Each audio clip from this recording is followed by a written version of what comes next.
I try to pick the pieces in my mind, put them in a pretty little line for you to see. I try to... Hello everyone, I'm Joe Collins and this is Dear DM, a Dungeons & Dragons advice podcast where each episode I sit down with a different Dungeon Master in order to discuss, debate, and hopefully answer your D&D related questions. Thank you all so much for joining me. I would like to start, as always, by thanking everyone who submitted questions for this episode. If you would like to hear your questions answered on a future episode, please submit those to us either on Twitter at DearDMPodcast or to our email, deardm.submit@gmail.com. We also have a new space within the Nerdsmith Discord channel, where you can submit questions, talk about the show, and just generally hang out with me and a bunch of other lovely nerdy people. I would love to see all of you in there talking about nerdy stuff in D&D. You can find that by going to www.nerdsmith.org and clicking on the little Discord symbol at the top. Now today, I am very lucky to be joined by another wonderful Nerdsmith member, DM and host of the Do or Dice podcast, John Szasz.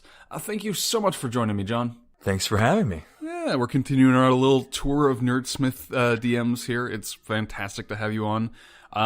For those who haven't listened yet, tell us a little bit about Do or Dice. Do or Dice is pretty much set up in a homebrew world that I've been working on for a while.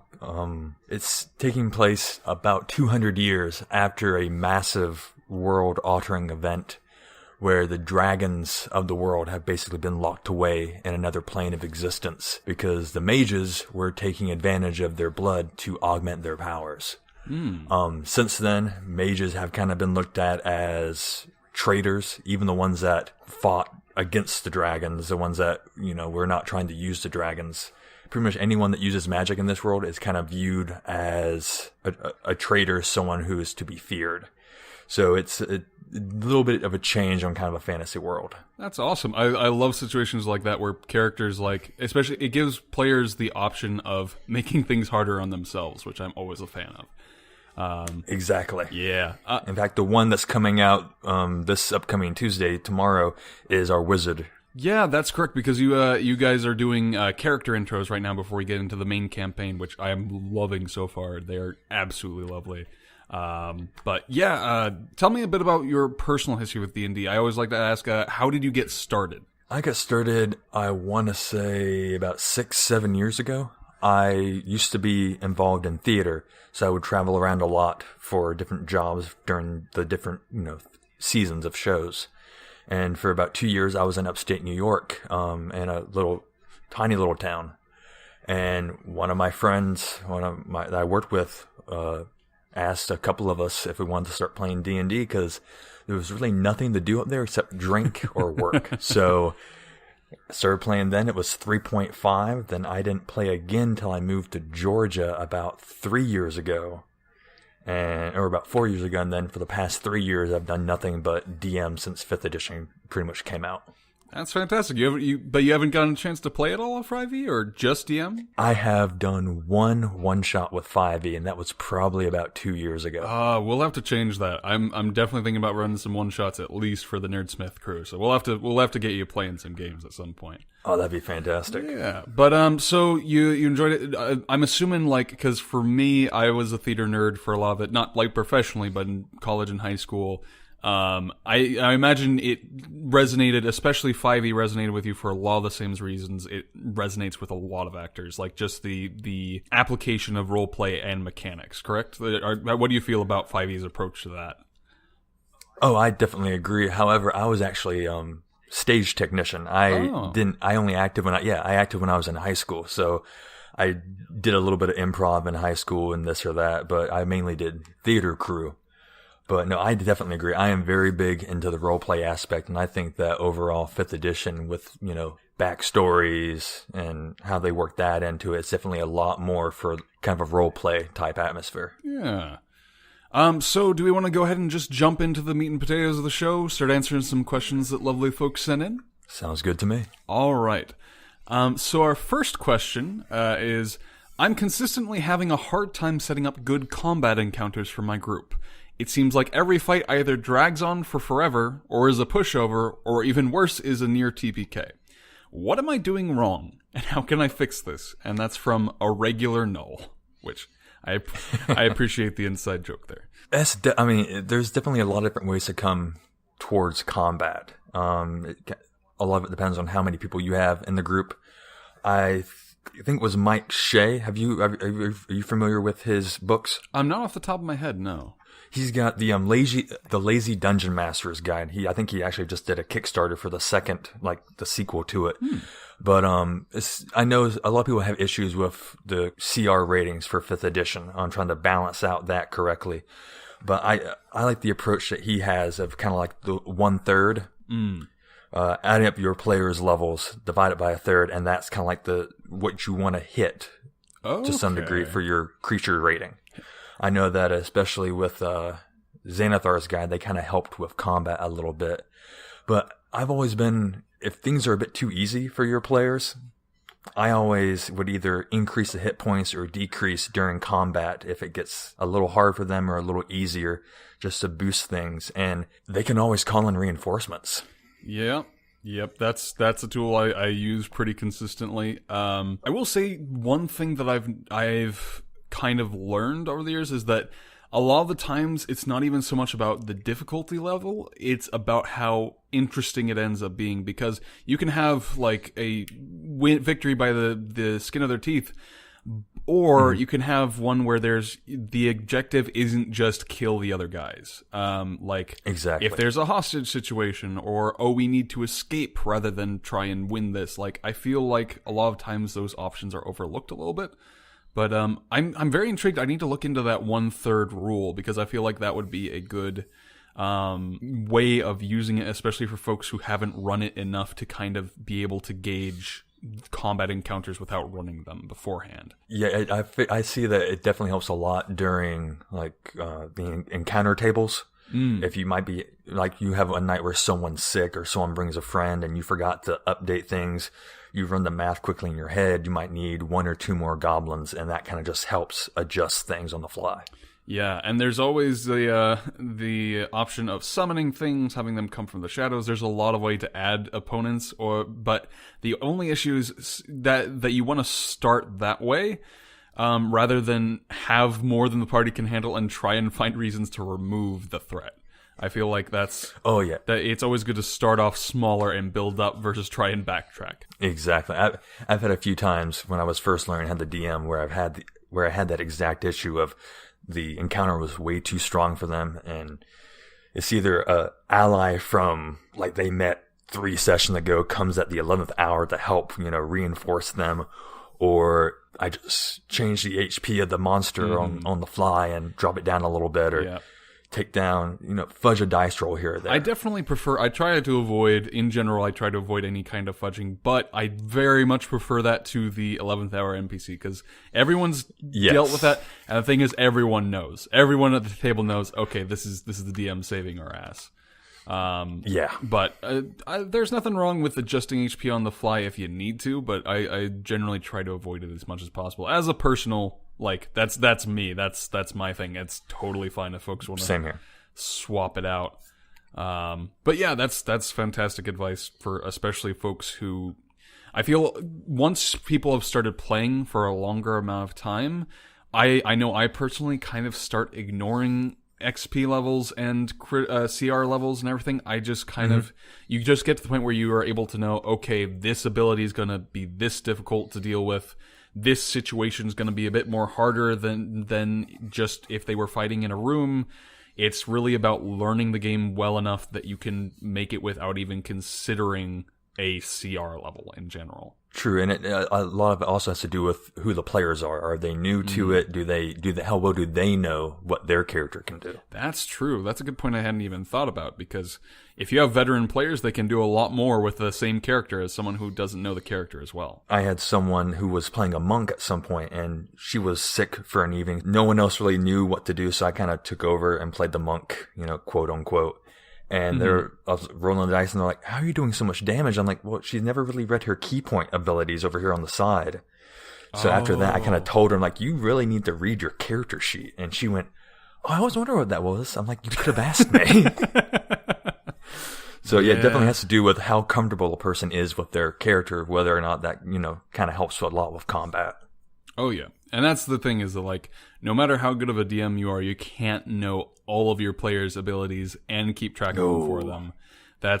It's something you can help with, but really, you gotta, at a certain point, newer players, obviously everyone helps them out at the table, but at a certain point you're like, if you forget something, then that's on you. But yeah, I feel like we answered that pretty well. Let's move on to the second question. I live in a small rural town with terrible internet, and my nearest friendly local gaming shop isn't exactly local.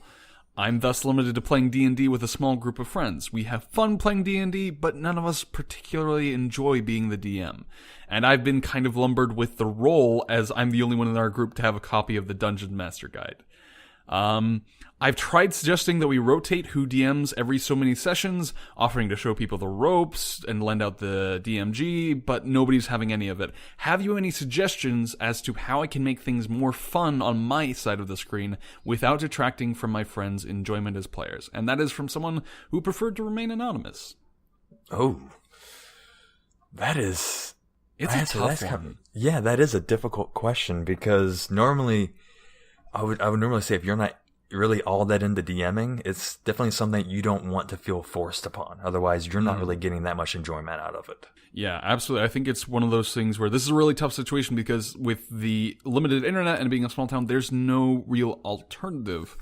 Exactly. So it's kind of a matter of either learn a method of DMing that's enjoyable to you, which is possible. There's a bunch of different methods. It may be that they just haven't found the method that they enjoy, the style of DMing that they enjoy running. But any DM, like we were talking about a little bit earlier, regardless of how seasoned a DM, no matter how much someone enjoys being a DM, everyone wants to play every once in a while. Nobody's like, I only want to DM. Well, I'm sure some people are, but the most people that I know do enjoy playing as well. So even if they did enjoy being the group's primary DM, that doesn't mean that they don't want to play occasionally. Exactly. I feel like, because I'm actually struggling to come up with a good, helpful answer to this. I feel like a lot of it's going to be trying to swap out, try different styles, try different maybe settings or storytelling methods. Just try out a bunch of different styles so you may find the one that works for you. So if there's some kind of theme or genre that you're really interested in, that really you're connected to, whether it's pirates or Curse of Strahd or homebrew, or if there's a book already out, something there that might tickle your fancy. And it might even be as simple as what I might actually suggest is finding what is the thing you enjoy most about DMing? Even if you don't enjoy the whole act as a whole, or even if you don't enjoy it more than being a player as a whole, try and find what you enjoy most about it and focus on it. If you really love the story building element, make your games more about that. Don't worry so much about the combat, because it sounds like your players aren't too particular either. And honestly, if you want to play, just tell them what you told us. They'll probably be understanding if you just straight up say, it sounds like you might have told them a couple times and they weren't receptive, but I think if it's a reasonable group of people, if you say, hey, I'm really tired of being the DM, I want to take a break. If at that point no one still take steps up to the plate, then it's an odd scenario, but it's worth a shot. Yeah. Have you ever been in a scenario where you're just have DM fatigue and you're just I don't even want to run the next session, I just want to play? I have had that a few times in some of the in real life campaigns I've run in the past, and what's helped me is wasn't so much that of course I want to play. I like being a PC every now and again, but what I would normally try and do is run a one shot and just completely change. If you were playing a fantasy campaign, do a space opera or something completely different, just to wet your whistle and kind of get your gears growing again. Yeah, and even if it's just because so much of inspiration for campaigns and being a DM in general comes from the media we consume. Lord knows half of all DMs steal things from Lord of the Rings, Game of Thrones, fantasy setting extraordinaire. Pretty much everything about D&D results from other media. And the same is going to be true of any sci-fi, anything like that. It's going to draw from other things. So maybe if you tailor it towards, or run a game that is tailored towards your interest in media, it might help as well. Maybe even trying out different systems that favor things like that might work out better. This is a D&D podcast, but I personally love other tabletop games as well. There might be ones that work better for your group. Yeah, and I know a good, it's not a role-playing game, but it is more of a tabletop miniatures game. Its name is completely slipping my mind. It has, pretty much the bad guy can either be somebody or it can be automated by, cards being drawn. Rune Wars. I'm sorry, Runes Wars. Runes Wars. Okay, awesome. That sounds like a really awesome way to go, because because one thing I've been thinking about is, for those who have listened to the Adventure Zone, the McElroy kind of play podcast, they're now going through a bunch of mini arcs, and it's really interesting to see these guys who played D&D and versions of D&D for so long try out all these different systems and see how it completely changes the way they interact. Like, that might be something worth trying, seeing if it relieves kind of some of that DM fatigue. Mm-hmm. So I think this is the point at which we jump to our fun little game that we do at the middle of the show. All right. For those who haven't listened before, every week I have some tables rolled up that we roll D20 for, and we generate some random characters. We generate 3 random characters and then choose our favorite. And then those at home can make whatever they find most appealing about it, either some fan art or, I say cosplay. That would be ridiculous. Whatever you're inspired to do based off this character. Mostly we just like to make these funny, ridiculous characters. As always, I will declare our official DM artist, Travis Mattingly, who has done it fantastic version every week. He's killed it again last week with our first official meme. It was a wonderful take on our goblin friend from the last episode. But yeah, so we're gonna generate a character for some random tables. Do you have a D20 ready, John? I do. All right. So then the first roll that we're gonna do is going to be for race. 12. 12 is going to be Aarakocra. Oh. Which is always fun to say, but that's interesting. Then the next one is going to be for profession. 11. 11 is sorcerer. Okay. Can definitely see that in a certain way, but it's not what you necessarily expect. Let's go with background. 7. Guild merchant. Okay. I'm getting a bit of a vibe from this character already, but let's go ahead and mess it up with a character quirk. 14. Picks up trash that other people drop. And probably sells it. Yeah, that's what I'm thinking. I'm thinking a pretty eccentric potential magic shop owner who maybe just tries to pass off trash as magic items. One man's trash is another man's treasure. I could definitely see using that character as an NPC at some point. But we want to make 3 of them to choose from, so let's start with a second one. We'll roll for a race again. All right. 18. 18 is going to be Azamar. Oh. Yeah. And then profession. 9. 9 is cleric. That makes sense. That's generic. Yeah. But let's mess it up. Background. 3. Criminal. A little contradictory. Ooh. A bit of a checkered past, but a person of the cloth. And then let's do a quirk. See what comes up with this. 15. That would be tone deaf but loves to sing loudly. So this is a bit of an interesting character. Azamar, cleric, criminal, who likes to sing pretty loudly and off tone. That could be also interesting. But let's make one more as well. Let's do race again. Okay. Ooh, 20. Oh, that's going to be a Triton. That's our first Triton, so kind of a fish person, then profession. 1. Fighter, the natural one of classes. That sounds about right. Yeah. I mean, I love playing a fighter, but we got a merman fighter. The next is going to be background. 6. 6 is gladiator. Okay. Ooh, I kind of like this so far. I'm imagining like a sunken coliseum or something. Oh, that would be nice. And then let's do a character quirk. 17. Refers to self in the third person. Okay. I like this one. Are you familiar with Avatar: The Last Airbender? Oh, of course. I'm imagining the boulder that fought Toph in season. Oh, yes. Yeah. Yeah. That's so good. Oh my god. Oh, I'll leave it up to you. What of the three, what do you find is most interesting? I love the contradictory of the Azamar cleric. Yeah, that would be fun. Yeah. It would play interestingly. I think because you could always do the quote unquote redemption arc thingamajig, where it's like, oh, formal criminal, but or you could go the opposite route where maybe it's a trickery cleric who's very, very, very good at pulling schemes and is not exactly a neutral or lawful good type. Yeah. Yeah, I say, do you want to go ahead and choose the Azamar? Yeah, I think that is, I want it, well, except for the quote unquote the boulder, but yeah. Yeah, no, I like the Azamar. That's a sweet way to go.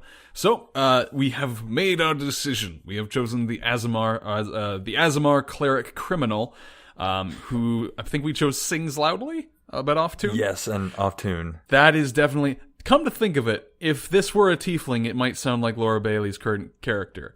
Oh yes, but it is not as an Azamar, and I am very excited to see what comes of this. This could be a genuinely this sounds like a character I might play at some point. Yeah, or definitely someone I might put into a story at some point in time. Indeed, who knows? But if you want to submit any kind of fan art or anything that inspires you by that, like by a short bio or short story, go ahead and please send those to us either on Twitter at DearDMPodcast or to our email, deardm.submit@gmail.com. And I love to go through those every week. They're absolutely lovely. Please send those in if you are so inspired. But it's time to go back to our specialty here on Dear DM. Let's get to another question. This one I find pretty interesting because it's something that I've struggled with in the past. The question is, I once had a dungeon master who always gave us these really nice and helpful maps he made of the world and the places we went. I would love to do the same for my players in my homebrew setting, but I have no idea how to make a good map, and I'm not an artist. Any tips? And that's from the Crap Cartographer. I had an obsession with maps when I first started DMing, and I forced myself to learn Photoshop. that sounds familiar. I know there's a lot of tools out there nowadays, whether it's GIMP, which I think is free. Mm-hmm. Yeah. Yep. I would say research. I know right now D&D came out with actual new tiles and map stuff, didn't they? I believe so. I heard about it, but I haven't checked into it. Find what you like, see what's out there. If you come across art you enjoy, Pinterest has been a fantastic thing. If you can't make it yourself, finding what comes close to the image in your head is good. And try learning Photoshop or some kind of Illustrator program. That's a really good way to go, especially like if you're just looking for inspiration. Looking at other maps is a really good way to go. I will say there are a couple tools that I've been using recently that have made it a lot easier to go a little bit more in depth, and I'm pretty sure a lot of folks listening are going to be familiar with these, but just in case they aren't, the big one is Incarnate, which is a pretty robust tool. It's still in beta, but it's free, and it's just specifically designed for building world maps, continents, small areas, or larger areas. It's very user-friendly. It's not going to be as detail-oriented as you're going to be able to get if you're doing by Photoshop, but if you don't have the time to learn or put in the man-hours for doing that, or if you're like me and you have absolutely no artistic ability whatsoever, it's a good way to go. But even then, it can look weird if you don't know what map you want it to look at, or you want it to look like. So one thing I've done is basically steal landmass shapes from the real world, because then it can look real, and then populate it how you want culturally and everything. But I guarantee you, if someone was looking at a picture of Greenland, but upside down, and with none of the cultural landmarks, most people would not notice. I've done that with Germany once or twice, yeah. Yeah, so that can work out sometimes. There's another I can't remember the name of it, but there's a city map generator that I've used for cities that aren't like central to the campaign that is fantastic. Let me see if I can find that. Oh yeah, I have it bookmarked.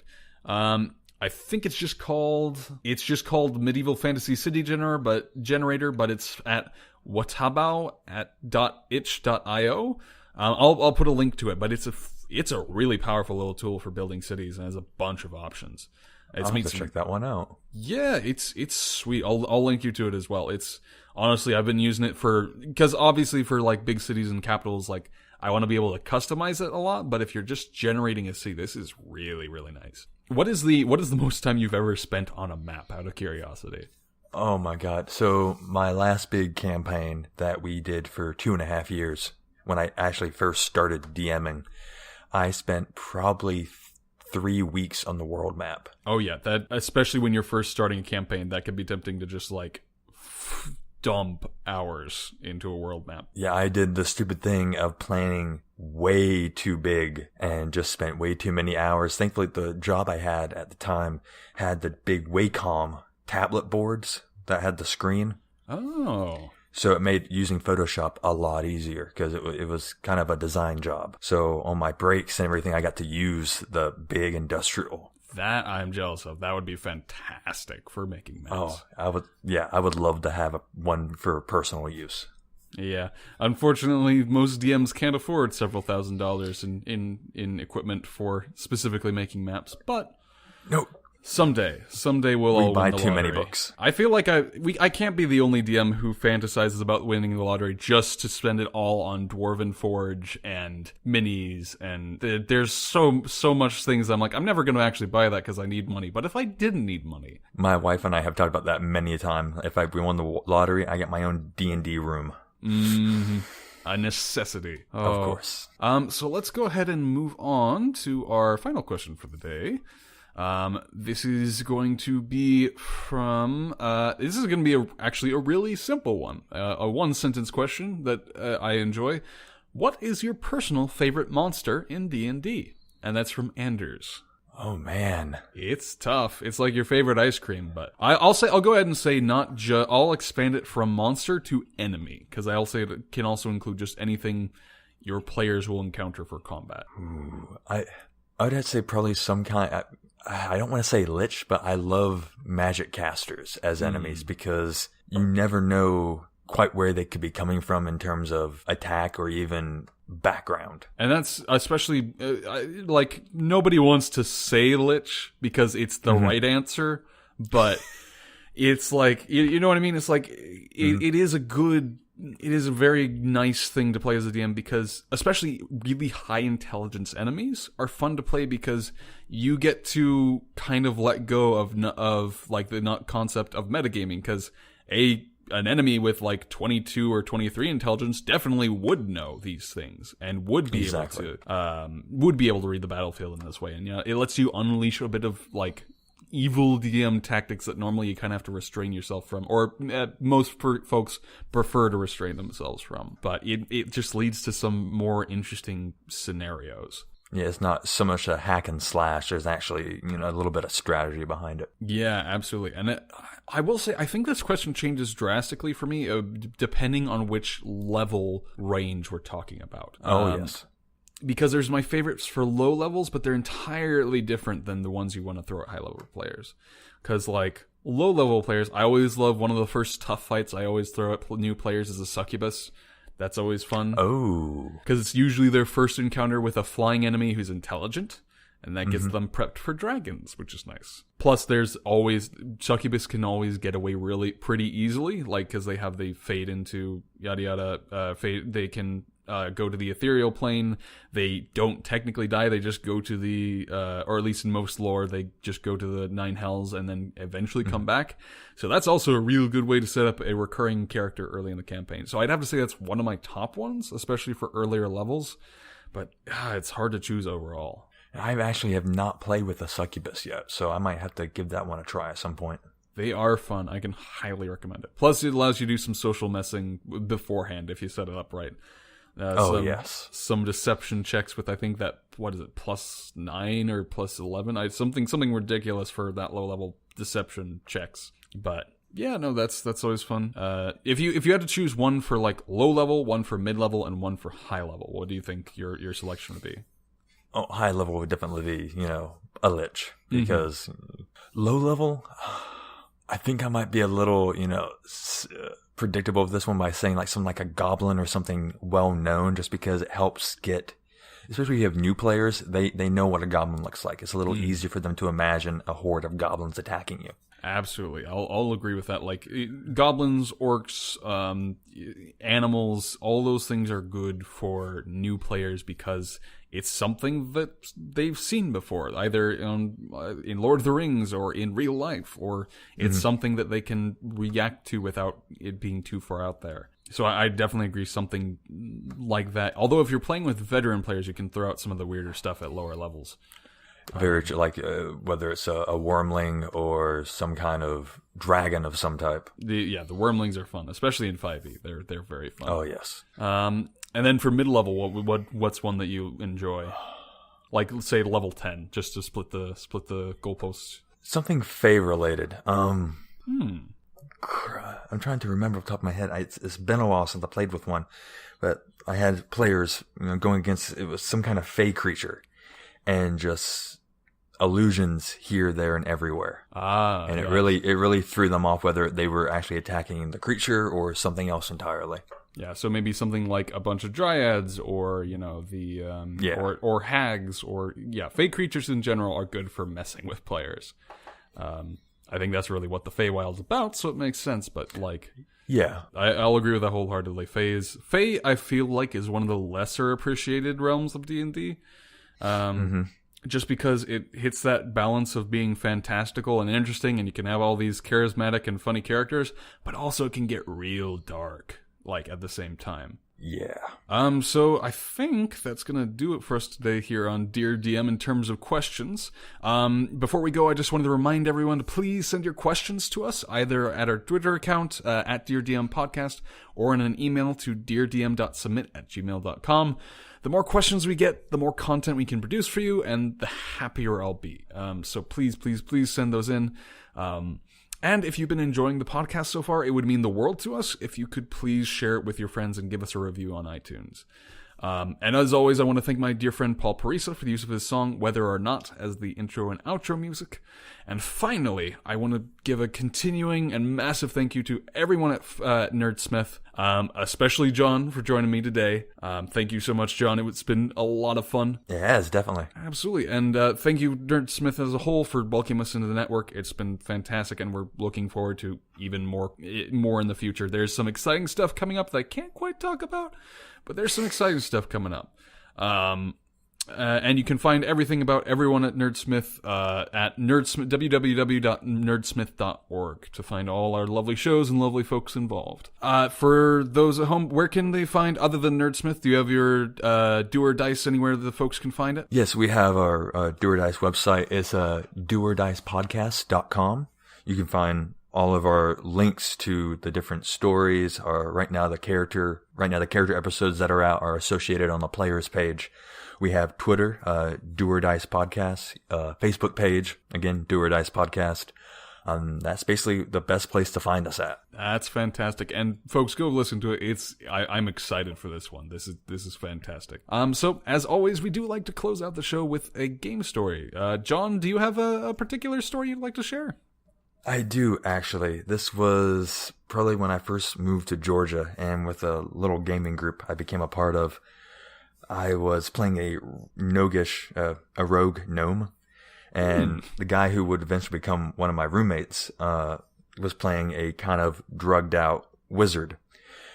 And there were a few of us playing, and we were going up against this great Dracolich flying up out of a canyon. And he cast a spell that basically immobilized the dragon. And the dragon fell back down the canyon. And this happened probably about 3 times before the dragon died of falling damage. And the look on the DM's face was just pure hatred of how, after probably about a year of us playing, this is how it ends. Oh my god, that is wonderful. And that, kids, is why legendary resistances are a thing in 5e. Oh, yes. I feel that DM's pain, but I also feel that player's extreme joy.